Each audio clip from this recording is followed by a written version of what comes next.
છોટાઉદેપુર જિલ્લાના નસવાડી સામૂહિક આરોગ્ય કેન્દ્ર ખાતે 90 જેટલી મહિલાઓને ફેમિલી પ્લાનિંગના ઓપરેશન માટે એક સાથે લાવવામાં આવી। નસવાડી સામૂહિક આરોગ્ય કેન્દ્રની 30 બેડની સુવિધા, તેની સામે 90 મહિલાઓને એક સાથે ઓપરેશન કેવી રીતના કરવામાં આવશે તે સવાલ ઉભો થાય છે। નર્મદા જિલ્લામાંથી ફેમિલી પ્લાનિંગના ઓપરેશન માટે સર્જન આવશે અને 3 કલાકમાં ઓપરેશન કરશે।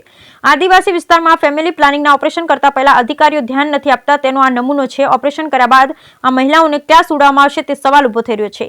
છોટાઉદેપુર જિલ્લામાં ફેમિલી પ્લાનિંગ માટે સર્જન પણ નથી। બીજા જિલ્લામાંથી સર્જન ફેમિલી પ્લાનિંગના ઓપરેશન કરવા માટે આવતા હોવાથી મોટી સંખ્યામાં મહિલાઓને એક સાથે બોલાવવામાં આવે છે। આદિવાસી વિસ્તારમાં આરોગ્ય સુવિધાઓ દિન પ્રતિદિન કથળી રહ્યું તેનો આ વર્વો નમૂનો છે। વર્ષોથી 30 બેડની ક્ષમતાવાળી હોસ્પિટલ નવું બનાવવા માટે તંત્ર કાંઈ કરતું નથી। Bureau report Rehan Patel, Chhota Udaipur. અમે સિમેલ ગામથી આવ્યા છે, ફેમિલી પ્લાનિંગ ઓપરેશન માટે આવ્યા છે, પણ અત્યારે એવું છે કે હોસ્પિટલમાં 30 જ બેડ છે અને 90 જેટલી બહેનોનું ઓપરેશન કરવું છે। તો પ્રશ્ન એ છે કે આ કેવી રીતે બહેનોનું એ કરશે, બરાબર? અને સરકાર પાસે માંગણી એવી છે કે જે બહેનો છે, બરાબર, એમને આ બેડની સુવિધા વધારે અને જે બહેનોને પિયરમાં જવું છે તો તેમના માટે પણ એમને પિયરમાં મૂકવા જાય એટલી વ્યવસ્થા કરવી।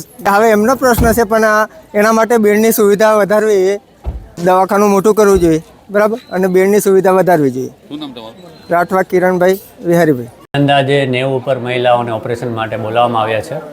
અત્યારે આપણે તેને છેલ્લે માસિક ક્યારે આવ્યું હતું, ઉપરાંત બીપી માપશું, ઉપરાંત કેટલા સિઝેરિયન છે, કેટલા બાબા છે, કેટલા બેબી છે અને બીજી કોઈ ઓપરેશન કરાવેલું છે કે નહીં, આ ખાસ માહિતી પૂછવાની છે।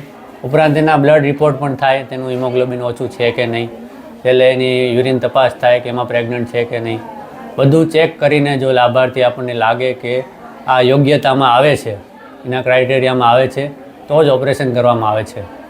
સર, બીજી વાત છે કે સર્જન ડૉક્ટર ક્યાંથી આવશે અને આપણા હોસ્પિટલ કેટલા બેડની છે? આપણે સર્જન ડૉક્ટર છે તે ગરુડેશ્વરથી આવે છે, બરાબર। આપણા તાલુકામાં કે કોઈ સર્જન ઉપલબ્ધ નથી, એટલે બહારના જિલ્લામાંથી કે તાલુકામાંથી આવે છે અને આપણી હોસ્પિટલ અંદાજિત 30 બેડની છે, બરાબર। તેમ છતાં આપણે પૂરેપૂરી વ્યવસ્થા કરશું કે કોઈને